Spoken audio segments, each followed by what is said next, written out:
세계에서 가장 강력한 국가. 이 한 문장만 봐도 누구나 관심을 가질 만한 이야기입니다. 강력한 국가라고 한다면 흔히 강맹한 군사력만을 떠올리실 수도 있겠지만 국력이란 단순히 군사력으로만 평가될 수는 없습니다. 해당 지표 역시 여러 가지 요인을 종합해 순위를 매겼는데요. 이 지표에서 한국은 일본을 뛰어넘는 쾌거를 보여주며 높은 성장세를 보여주었습니다. 미국 US 뉴스 앤 월드 리포트는 지난달 31일 2022 세계에서 가장 강력한 국가 순위를 발표했습니다.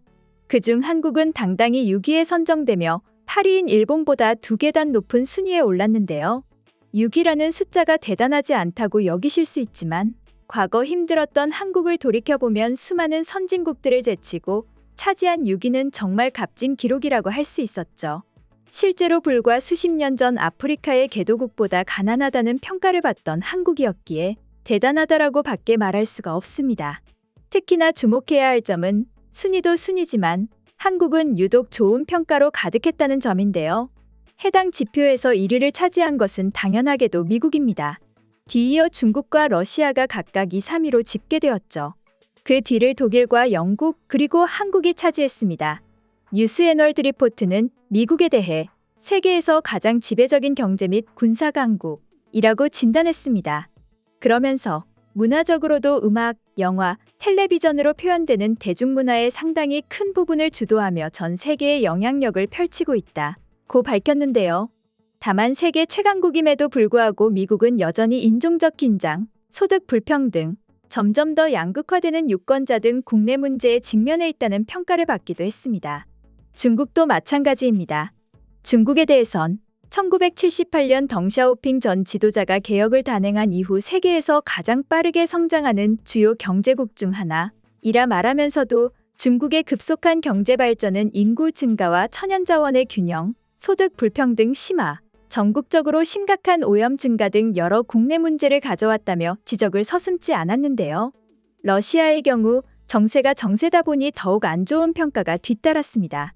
러시아는 거대한 영토를 가지고 방대한 천연자원에 기반을 둔 경제대국이라는 평가와 함께 전쟁으로 인한 세계의 우려를 받고 있다는 말로 평가를 끝내버렸습니다.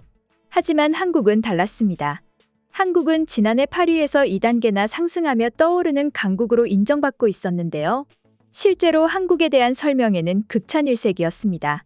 뉴스 앤 월드 리포트는 한국의 첨단 기술, 서비스 기반 경제는 외국인 투자 성공 사례로 경제협력개발기구 개발원조위원회 기금의 첫 수혜자가 되었고 이후 기금 기부자가 됐다고 평가했습니다.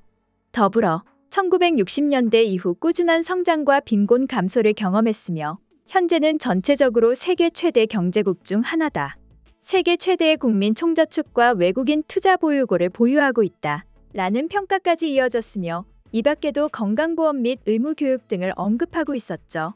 물론 명품을 선호한다는 평가 등이 나오기도 했지만 현재 한국의 경제력을 봤을 땐 다른 나라의 박한 평가에 비해선 단점이 아니라는 것이 외국인들의 반응이었습니다. 실제로 외국인들은 아니 근데 한국은 6위로는 부족해 보이는데 혹시 문화산업 부문은 빠진 상태로 나온 결과인가? 다른 나라는 환경오염이니 인종차별이니 하는 이야기가 나오는데 한국은 고작 명품을 좋아한다는 게 단점이야. 정말 어지간히 쓸 단점이 없었나 보다. 라는 반응들이 주를 이루었습니다. 반면 일본인들의 반응은 처참했는데요. 지난해 6위였던 일본은 7위도 아니고 8위였던 한국과 자리를 바꾸며 2계단이나 내려왔기에 절망적일 수밖에 없던 것입니다. 일본인들은 현재 일본의 현실을 제대로 보여주는 자료다. 한국에게 일본의 자리를 그대로 내준 것은 정말 수치스러워. 라는 반응을 보여주었습니다. 물론 해당 지표가 정답은 아닙니다. 이것만으로 가장 강력한 국가를 정의하는 것은 어불성설이죠. 오히려 한국의 문화 파급력까지 더해지면 한국의 영향력을 더욱 불어날 것입니다. 다만 현재 한국의 위상이 전 세계에서 어느 정도로 통하는지는 단편적으로나마 알 수 있는 지표가 아닌가 싶은데요. 오늘의 준비한 소식은 여기까지며 다음에 더욱 새로운 소식으로 여러분들을 찾아뵙겠습니다. 감사합니다.